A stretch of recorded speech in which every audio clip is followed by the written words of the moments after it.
In this video, I'm going to break down if you should be running ads for your coaching business because ads is a topic that I feel like a lot of people in the coaching industry have confused. And whenever a coach hears ads, usually they say, "Oh, I've already tried that," or "It doesn't work. My friend tried it and I'm not interested in ads. It doesn't feel authentic," and all of those types of excuses. But I feel like people don't really understand why ads are so powerful, and there's a huge misconception around it. So I'm going to break that down, and I'm going to be breaking down if you should be running ads for your coaching business to help you scale. So let's get straight into it. Now, the first thing that you need to understand is if you just take a look at these graphs, right? This is organic growth and this is growth with ads. Now, organic growth, it's super unpredictable. It goes up and down all the time. You're relying on the Instagram or the TikTok or whatever social media platform, you're relying on their algorithm. So you don't have a lot of control over how many people see your content and how many people actually you reach, and also what type of people you reach. So if you're a fitness coach and you're reaching people who don't need a fitness coach, then it doesn't really make much sense, right? Same thing with a lot of pretty much any type of coach. So ideally, you would want to be able to control how much attention you get and the type of people you get that attention from. And you can't control that organically, which is why so many coaches, it takes so long for them to try and scale organically. Because when you post, even if you have a few hashtags in place, you don't for 100% know that that piece of content is going to land in the eyes of the right people. Whereas with ads, you can choose exactly how many people you want to reach, number one. Number two, you can choose what type of people you want to reach through the messaging. And number three, you can reach a lot more people at scale without having to do as much work. So ads are pretty much just an automated system of you generating more attention. And I feel like that's where a lot of people get mistaken, because when they think of ad, they think of, oh, I'm going to film a video telling somebody to book in a call with me and I'm just going to spam them with ads and it's super annoying. And no, I don't want to do it. It doesn't work. And yeah, you're right. Those types of ads don't really work very well for most people, unless you have like an insane offer and you've got a lot of credibility and things like that. Those types of ads don't really work too well. I'll agree with you. But there are some different types of ads that aren't like the conventional way of running ads that can work super, super well. And the reason why ads are so important is because of what I just mentioned. You get to control how many people see the ad, you get to control the type of people who see the ad, and you get to control how much attention your content gets. So when should you run ads for your coaching business? Now that we've established that you should probably be running ads, when should you be running ads and what type of coaches should be running ads? Well, not everybody. First things first, you need to have like a very, very good foundation before you run ads, because all ads do is they just multiply the attention you get. So if you have a really weak foundation, all of that new attention that you're going to get is going to make your business crumble, because you're not going to have the systems or the really important things that you need in place to actually handle the volume of people coming to you and to actually make the investment into ads profitable. So the foundations that you need, there's three main foundations that you need. Number one is having a clear and specific client avatar. So I see so many people on Instagram that are coaches, and their avatar, or sort of like their targeting, their messaging inside of their content on their profile, it's so unclear. Like, I don't even know what they do. Like, some people say, oh, I'm a consciousness coach, but what does that actually mean? Like, do you help people through with their consciousness through what? Through meditation, through rituals, through, like, I don't know what you actually do. And secondly, then when you look at their content, you're not exactly sure who that content is meant to be for, because people, they sort of like, they go really, really broad. And I've spoken to a few coaches who have done this, who are now clients, and what they said to me was they were really scared of niching down.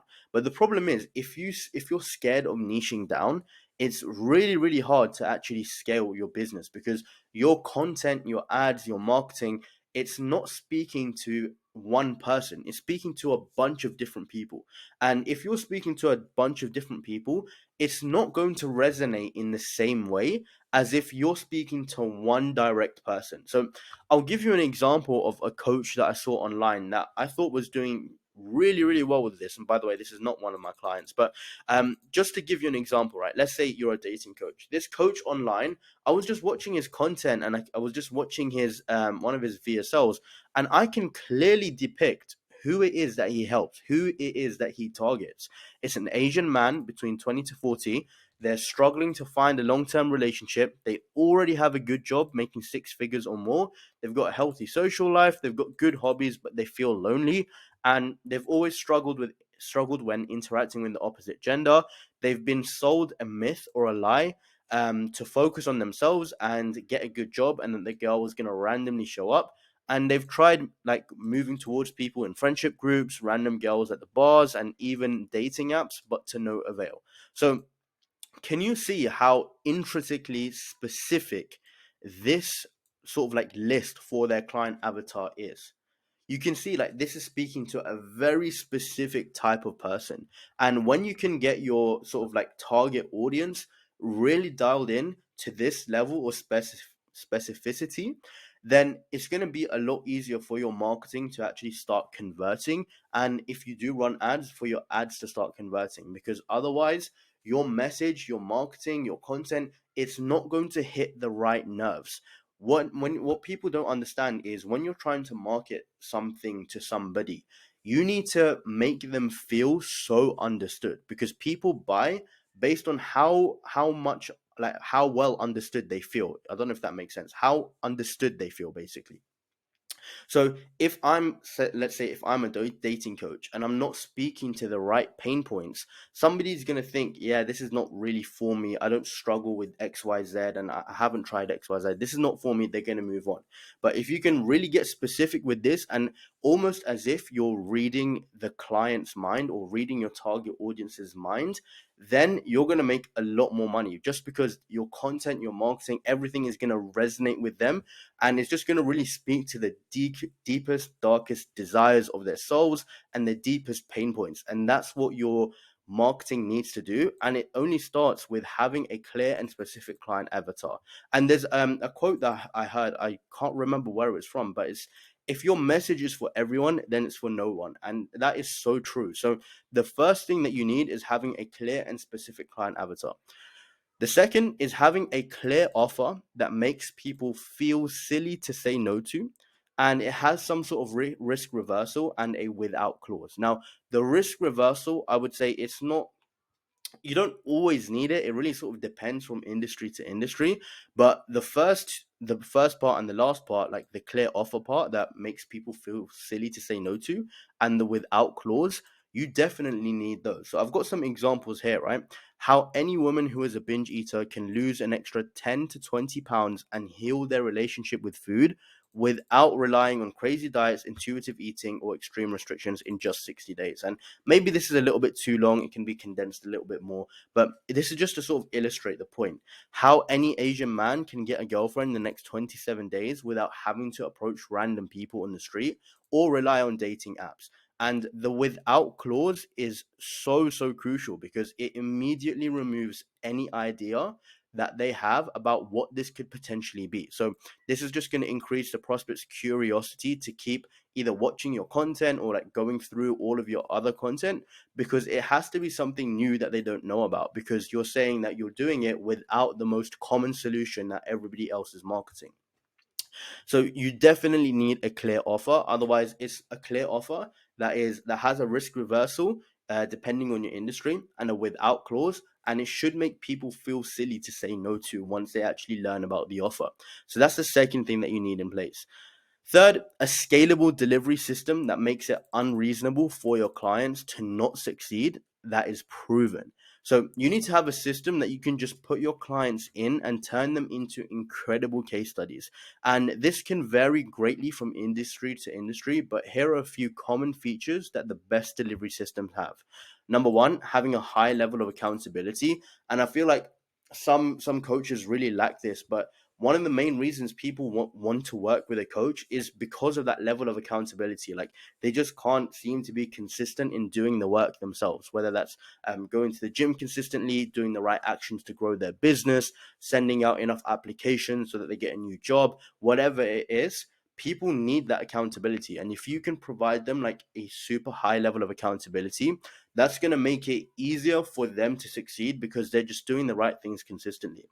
Number two is least effort and thinking involved on their end as possible. So essentially, you want to make it as seamless for them as possible, to the point where if it's possible, they don't have to think about anything. They just see what you have to offer. They go through your course, or they hop on the coaching calls with you. You give them the value, and they just implement it into their business. You want to try and reduce the amount of thinking and amount of effort that they have to do, just because it's just going to make it a lot easier for people to get results. Number one, they'll probably get results a lot quicker. Number two, and number three, it just makes your offer a lot more attractive and valuable. And plus, sometimes when you sort of like have it where people have to think of things on their own, sometimes people just can't be bothered. And for other people, they just like they don't think in the right way. And then you have to sit down and explain to them how to think. And for some, I guess for some industries, that isn't possible, where you can't just tell them everything.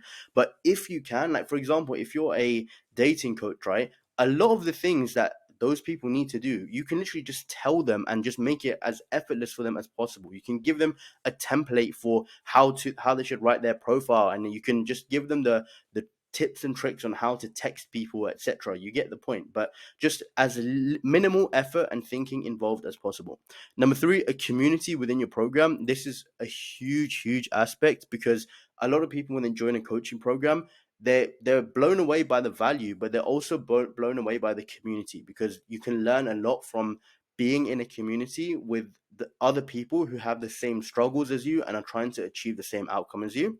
Some sort of one-on-one access, or one-on-one calls with yourself or a success manager if you're big enough, and group calls if you have enough students. Then I would really recommend having like group calls or bi-weekly group calls. And this is just so that everyone can get together, interact, ask questions, and it just gives your program, gives your course a much better experience.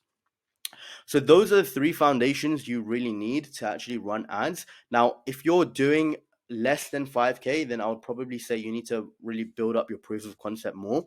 But if you have all of these foundations in place, you're doing between 5 to 10K, and you've got a good scalable delivery system, you've got good case studies, you've got a clear offer and a clear and specific client avatar, then you should run ads, and you should think about investing into ads, because I promise you it's going to just skyrocket your business, because you get to control, like I said in the beginning, you get to control who you reach, how many people you reach, the amount of attention on your business, whereas organically you just simply cannot do that. So organic content, it shouldn't be used for growth, it should be used for nurturing. And the ads, they just sort of automate the amount of people seeing your content. So it should essentially, it should be at the top, you've got an ad running people through to your content. The content nurtures them, and the content is what gets them onto the call. So I hope this makes sense, and I hope it does clarify a few things, because ads aren't some sort of magic pill. They're just going to amplify what you already have in your business. And if you've got weak foundations, it's not going to work. But if you've got everything that I just spoke about, and if you're making at least 5K, then you can probably afford to run ads, then definitely do it. So if you found this video valuable, make sure to like and subscribe, and I'll see you in the next one.